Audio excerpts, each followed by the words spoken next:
I love taking loads of photos when I travel or when I'm on a day excursion. I also love finding beautiful postcards in gift shops and keeping them as souvenirs to remember my adventures.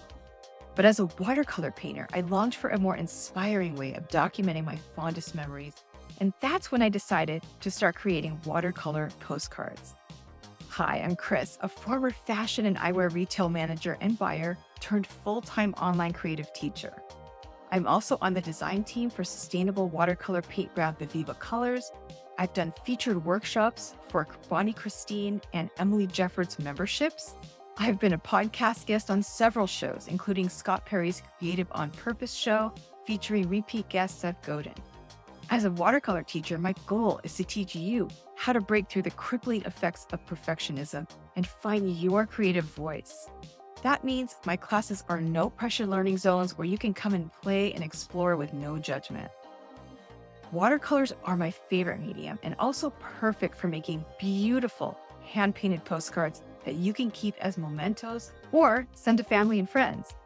They're fun and easy to create, don't take much time. Plus, they are much more meaningful than a photo or a store-bought postcard.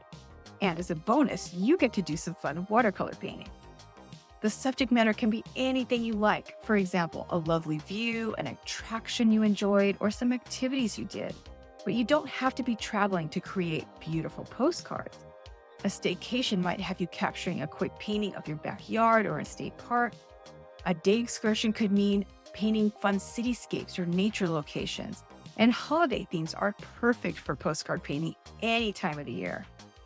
In this class, I'll show you how I choose what to paint on my postcards, how I quickly sketch them out, and how I decide what colors to use. I'll also show you my techniques for quick paintings that you can complete in between your busy activities.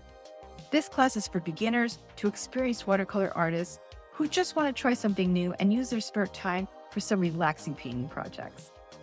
Ready to capture your special memories with some fun and easy watercolor painting? I'll see you in the next video to get this project started.